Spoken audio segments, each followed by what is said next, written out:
they go about and preach is not what they teach, and no one seems to care. The whole world lives in fear, just despair everywhere. Bismillahirrahmanirrahim. Alhamdulillahi Rabbil Alameen Ar-Rahmanir-Rahim Maliki Yawmiddin Iyyaka na'budu wa iyyaka nasta'in ihdinas siratal mustaqim siratal ladzina an'amta 'alaihim ghairil maghdubi 'alaihim waladdallin. Amen. In the name of the Almighty God, most gracious and most merciful. All praise is due to the Almighty God, the beneficent and the merciful. We give praise and thanks to God for keeping us alive and for bringing us together. So I extend the greetings to my Christian brothers and sisters, the greetings of peace. Peace be unto you. To my Hindu brothers and sisters, namaste. To my Rastafarian brothers and sisters, Jah peace and Jah love. To my Muslim brothers and sisters and all other denominations, I extend the greetings of peace in the Arabic language. Assalamu alaikum.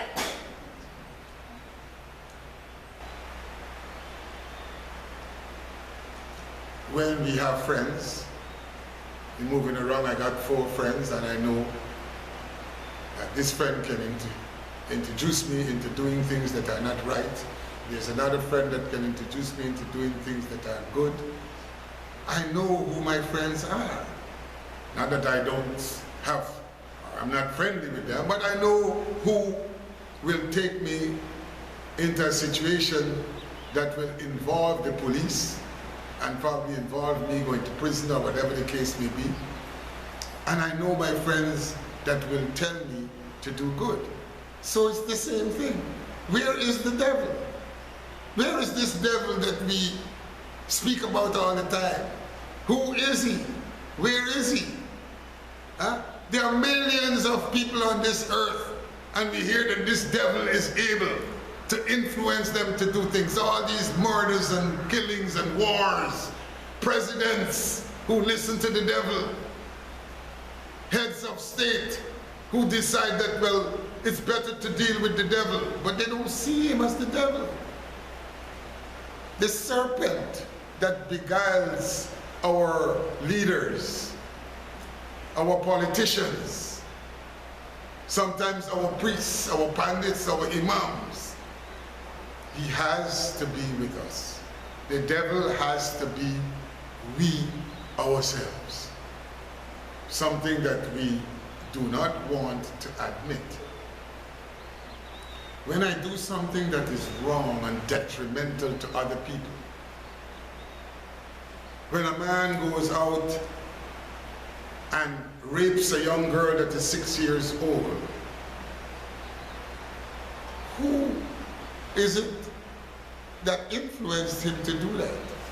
Where is, it's not the devil, somebody from outside of him that orchestrated that, it's he himself. So when we want to see the devil, we need to look straight into the mirror and we would see him. And when we want to see God, we also look into the mirror and we can see God. But the devil, or the serpent that beguiled Eve, and Adam had nothing more to do but to blame her. Now, Adam blamed Eve because he figured that Eve was strong enough to take the blame. So if she's strong enough to take the blame for Adam, she's strong enough to go ahead with her own life and to do her own thing, and that's what she is doing.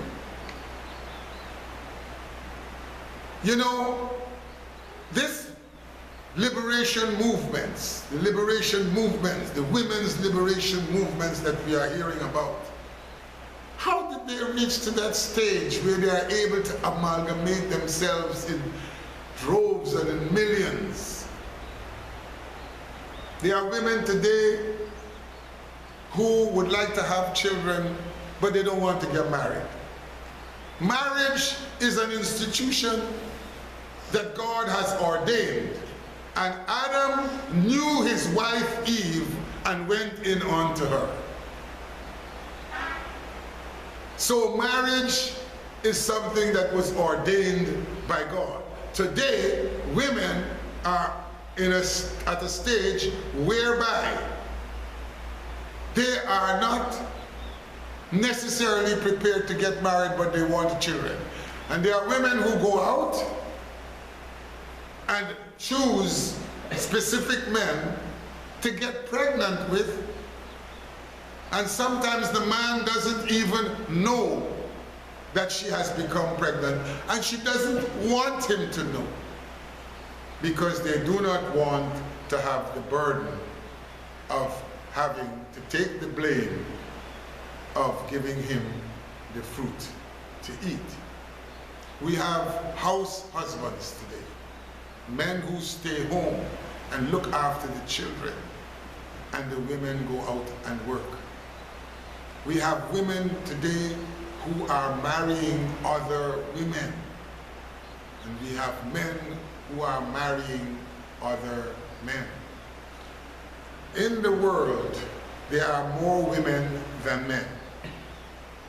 And if we have some men who are marrying other men, then we already are faced with a minority of men, and out of that minority, we have them marrying one another. So we have a situation whereby the women are left with no other alternative but to do the same thing. So they are marrying women. Women who are single parents and who have children are marrying other women who look after them as the man should be doing. Brothers and sisters, when we understand why there is women liberation movements, then look at it in the form and see. Our leaders, our political leaders, are in the habit of talking about equal rights. Equal rights. Where are the equal rights? There are no equal rights. Men and women are not equal. They do not have the same rights. God has never given the same rights to man and to woman. They are saying, as said to us in our scriptures, and God created man and woman. Male and female created he them in his own image and in his own likeness. That's another thing we need to look at. We are not created in the same image and likeness of God. We are created in the image and likeness that God perceived that we should be. In that sense, God created us in his image and his likeness. It's just that if you want to draw something, an animal, a lion, for example, or an eagle, you draw that lion and that eagle in your own image and likeness. But you did the eagle and the lion doesn't look like you. That is your image and your likeness that you perceived that the lion should be and that the eagle should be. And that's how we were created. We were created in the image and likeness that God perceived that we should be. But we don't look like God, whoever God might be. We don't look like him. God doesn't behave like us. If we look like God and we behave like the things that we do as human beings, then, God is in trouble. Very, very big trouble. But those are things that we are fed with, brothers and sisters. Those are things that we are fed with. All those things we live with. You go into the church and you hear that we are created in the image and the likeness of God. No way. We are created in the image and the likeness that God perceived that we should be. And it is this image and likeness that God perceived that we should be. The woman with 2 breasts and a vagina, the man with a penis.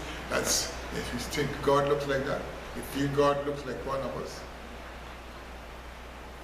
And because of this, like the Quran says, and they were not divided until the knowledge came onto them, until we started to learn, until we started to go to school and to learn to read and write. Knowledge keep coming to us, and then we started to divide ourselves. And between the situation of man and woman, Adam, who decided that he would put the blame on Eve, Eve realized. If you notice, when God said, woman, did you do that? She did not say no. She did not say, no, God, I didn't do that. Adam is lying. She didn't say that. She was strong enough not to blame Adam. She was strong enough to say, the serpent beguiled me, and I did. And you know, I could imagine how Adam felt. He had to feel good, man. You know? He had to really feel good. Well, that, I mean, I got away with this one. Because I said that she did it, and she didn't say that I lied. She didn't put the blame on me. She was able to withstand that accusation that I made about her. So, you know what? I am going to keep this woman. This is a nice person to have. She knows how to take the blame. She knows how to stand up. And that's what Adam did. So when God said at the end of the book of Genesis, and he drove the man out, he didn't drive the woman out. Adam took her. Man create his own monster. Weapons of damnation and disaster. No sign at all of human rights. The day has turned into night. Is racialism so? And segregation so? Which way is left to go? I don't know. Hold on. Tell me, what about love thy neighbor? Tell me, what about he ain't heavy, he's my brother. Nobody cares a damn anymore. All they got on their mind is what. Adam took her with him. And today we are facing a situation where Adam continues to be weak. All over, you advertising vodka is a woman. You advertising rum is a woman. You want to sell sheets is a woman. You want to sell chairs is a woman. You want to sell sweet drinks is a woman. You want to sell fruits, we have women. Everything. And then we have beauty contests. Beauty contests. Now every time man does these things, woman realizes her importance. What is a beauty contest? It's a set of women who decide that they're going to parade half naked. And who are the judges? Who does the judges? Who says who's the most beautiful woman? And you know, it's the men. They are the judges. Who organize the beauty contest? It's the men.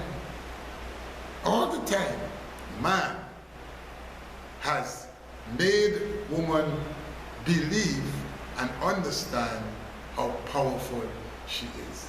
And she realizes that he is totally dependent upon her for whatever he needs, his needs and his wants. He is the one that made and fabricated the name whore. How did she become a whore?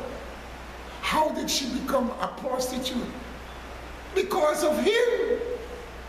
He goes and pays her. It is he that does it. And he calls her a prostitute, and yet still he goes and pays her to sleep with her. He degrades her. He puts her down. And you know what? If you have a little idea about prostitution, you'll understand that when a man won't pay his money,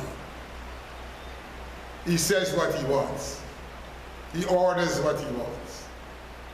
And she satisfies him because she's being paid for her service.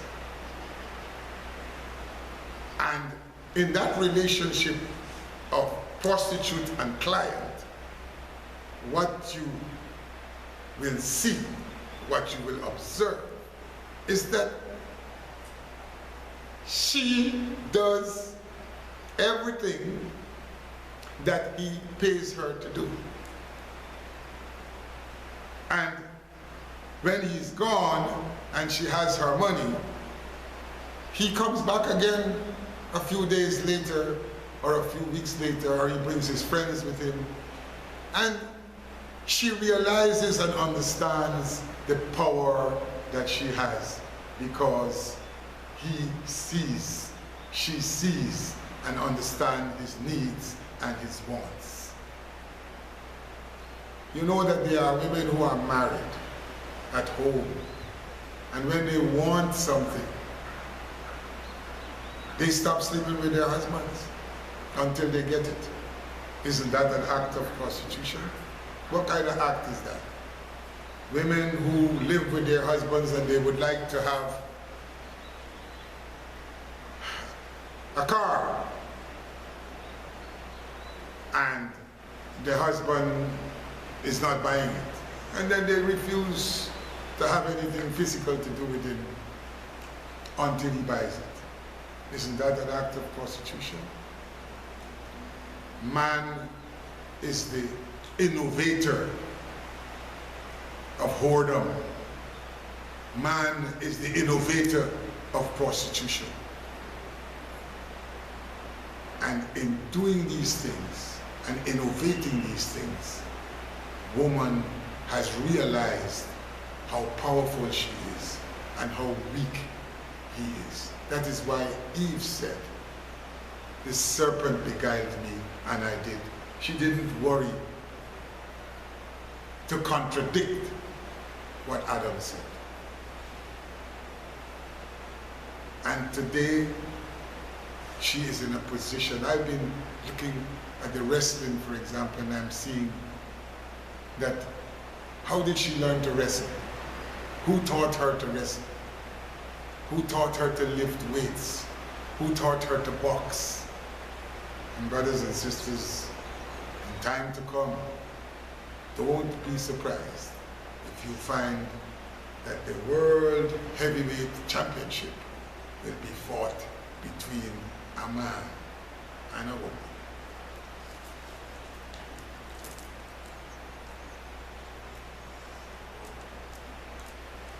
أعوذ بالله من الشيطان الرجيم بسم الله الرحمن الرحيم الحمد لله الحمد لله الحمد لله.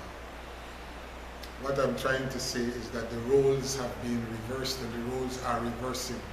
Women are taking over, and it's a matter of the master and the servant. It's the oppressor and the oppressed.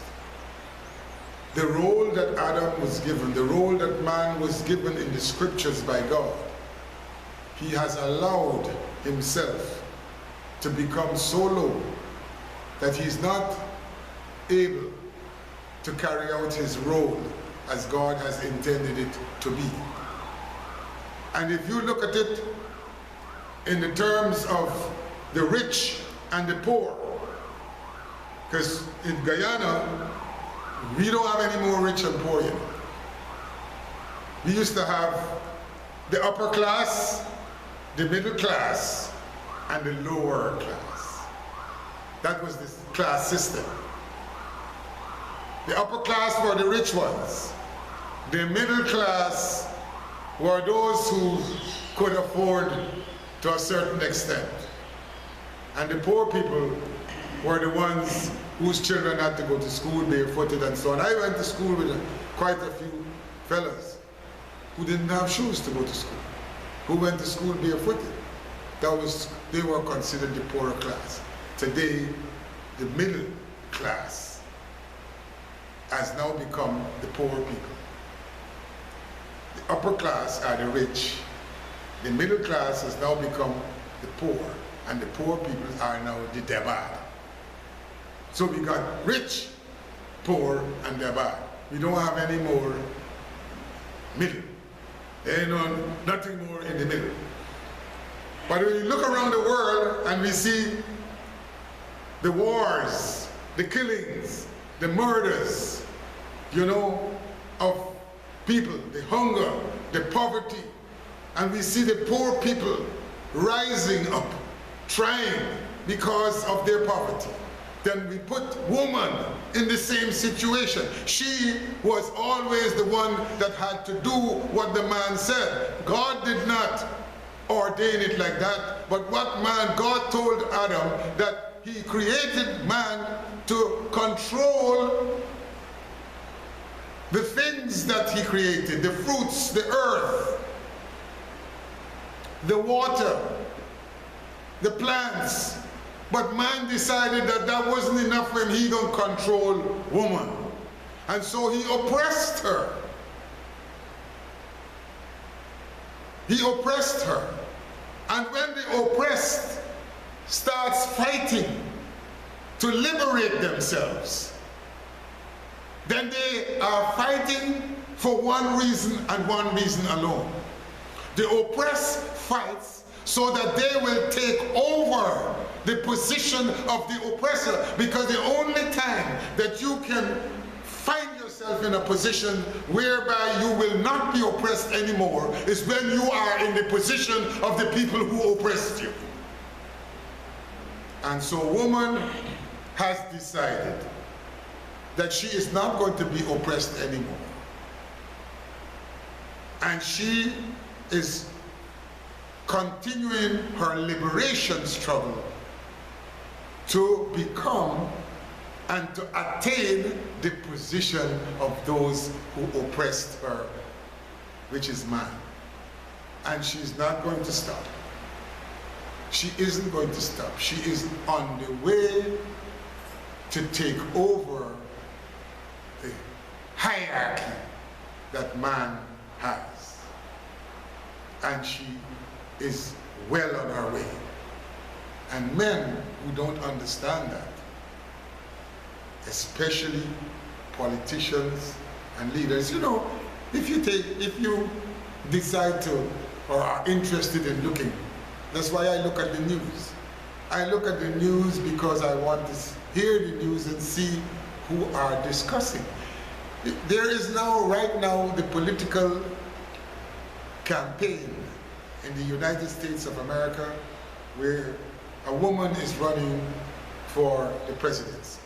And when we look at the discussions on television, when we look at the interviews on TV, we are seeing that these discussions and these interviews are being contained by a majority of women.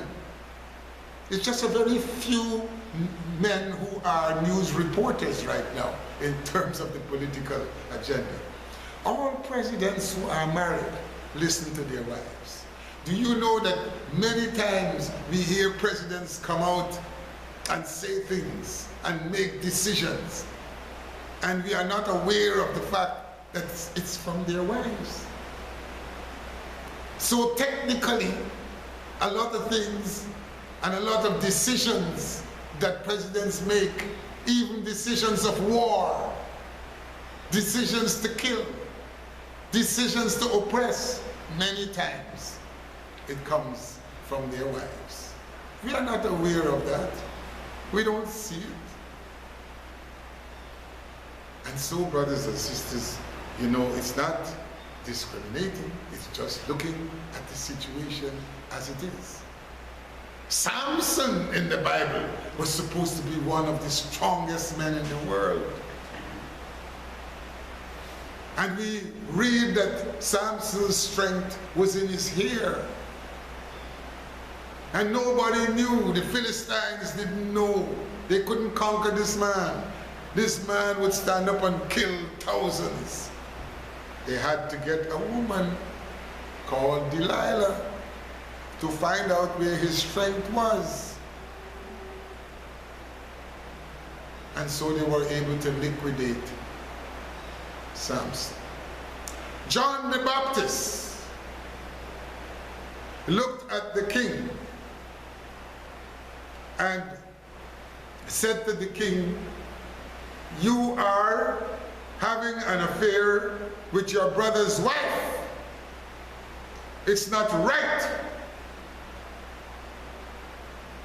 The king put Samson in prison.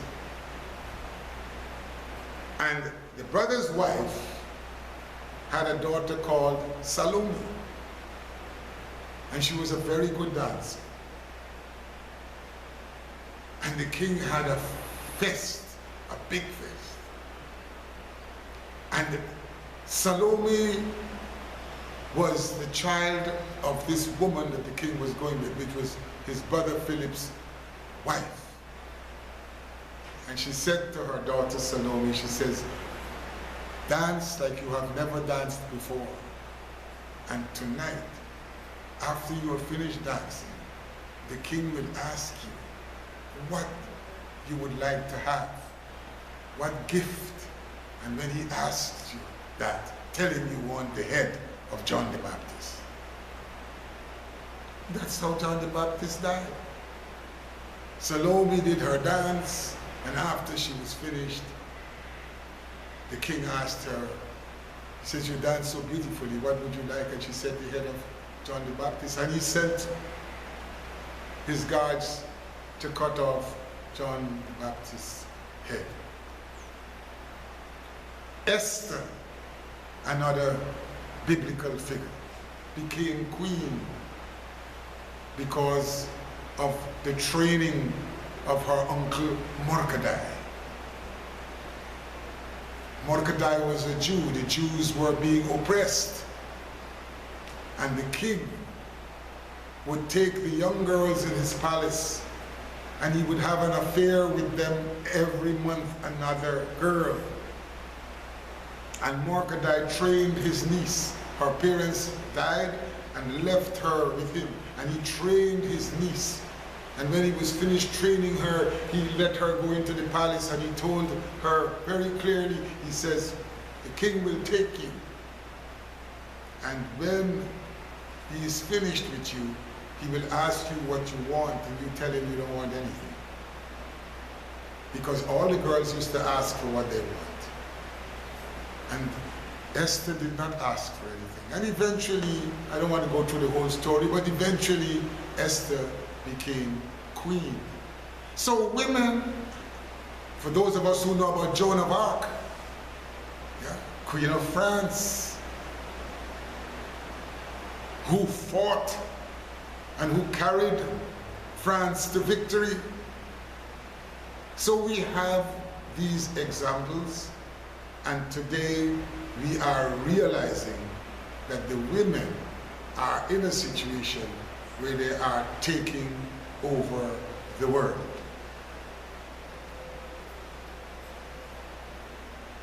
The head of Germany is a woman.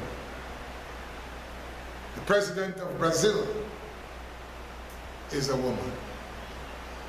We are now gearing for the president of the United States, maybe, more than likely. There are about 10 to 12 women presidents and prime ministers in the world today. How did they reach there? Who enabled them to reach there? Men.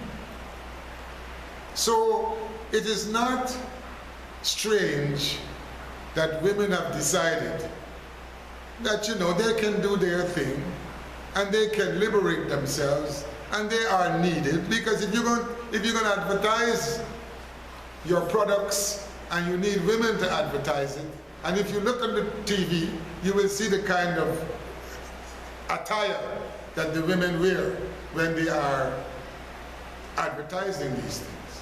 Nearly all the advertisements are the owners of these products.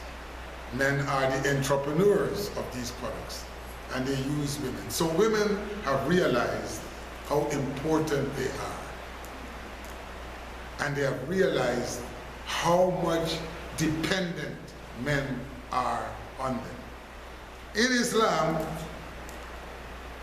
we are told the man is told, and don't believe it's not happening in the Muslim societies, but the man has been told what his role is. He's the provider, he's supposed to provide. The man has been told how he must dress. The women are told how they must dress in a specific manner. And even in Christianity, don't believe that Christian women have not been told. If you read the book of Leviticus, chapter 12, chapter 12 in the book of Leviticus in the Bible, everything is there. How women are to dress, how men are to treat their women, how men are to behave, how women are to behave. Everything is there. But we have strayed away, brothers and sisters, and man is the instigator of that straying away. And today we are faced with a situation where our homes, our women are not prepared to be tolerant anymore. Our women are not prepared to listen to what men say to a certain degree. And in Guyana, in our society, we see it. We see the situation when we go out at night. Nearly all the gas stations after 12 o'clock are run by women. When you go into the offices, the ministries, you're confronted by a woman. You want to see the minister, you have to speak to a woman. You go for your tax, you got to pay your tax, there are women. You know, it's everywhere. Women, and they continue to grow. And man still feels to himself that he's Mr. Big Stuff. You know, let him continue to feel that way. There is a tune I heard a few years ago. It's called I Will Survive. A woman sang it. She says, I will survive. As long as I'm alive, I will survive. Man still continues. Because what could Adam? All Adam had to say was, Adam, did you eat? Yes, I did, God. I did eat. I'm sorry. But I saw the fruit and it was nice and I did eat. That's all he had to say. He didn't have to lie. And it's one thing I want to tell you before I close. Never get to the men. Never let a woman catch you lying. That's what Adam did. He lied. And most of our men continue to lie. You know, men, in terms of lies in a relationship, men are even a bit more forgiving. Women are also forgiving, but they have their ways of dealing with it. And so, brothers and sisters, I just wanted to relay this to the men, especially when I am commemorating a subject like International Women's Day. There is nowhere on the face of this earth that you hear about International Men's Day. They don't have one like that. And you will find that on International Women's Day, the greatest and the biggest organizers of that day are men. But there are still those men who realize Adam's mistake and realize that God had a specific duty and a specific role for men. And it's not a role to bully women. It's not a role to beat up women. It's not a role to oppress women. But it's a role to please God. It's a role to do the things that are pleasurable to Allah, to do the things that God has said that a man must do. For once we do that, then we continue to keep the position and the role that man has, and we will be respected by women. That's what man has got to have, the respect of women. And the reason why there are women liberation movements and International Women's Day is because women have begun and have continued and are continuing to disrespect men. Brothers, teach your sons so that they will live up to the commandments that God has given, that they will live up to the duties that God has given them to perform, so that you will have proper daughter-in-laws, and you will have proper grandchildren, granddaughters. It is important for us to keep the flow of respect, and we can only keep it if we keep in accordance with the rules. God is not a stupid God. God did not give man a role as an underdog. God gave man a role that is pure and perfect for him to run this earth and to look after his family and to look after his wives. But he has, look at our cocaine pushers. Huh? Many of our cocaine, the brothers that are pushing cocaine, they send women to do it. Many women are in prison today because he wants to make a raise. There are certain women, I spoke about it at my last sermon, women who have taken out their wombs and have put the cocaine where the womb is supposed to be. Now, how can a woman respect him? Even if he is the one that has got the cocaine and he's sending her out, how can she respect him? Man has made himself disrespectful in his relationship to woman, and politicians have done it as well. And therefore, woman has decided that it is better for her to run her own business. We look in Guyana and we wonder, why are so many men killing their wives? Why are they killing women? For the year, we have had something like about 35 murders. Men have killed women. 35 women have been slaughtered and murdered by men. This never used to happen before. Why is it happening now? Because women are refusing to be obedient. Women have become disobedient because of disrespect from men who feel to themselves that to be a man is to think and listen to the serpent. They continue to listen to the serpent, Satan, and they forget that they have a heart. And that heart is where God operates from. If you don't believe me, try it out and you will see. Thank you very much for listening to me. I would like to welcome our brothers. Negotiations breaking down is a whole big runaround. A lot of talk is what goes on, while the world is left to mourn. Starvation taking toll, weapons out of control. The atmosphere is cold, so cold. Oh Lord, tell me, what about love thy neighbor? Tell me, what about he ain't heavy, he's my brother. Nobody cares a damn anymore. All they got on their mind is war, war. Tell me, what about equal rights and justice? Tell me, what about peace and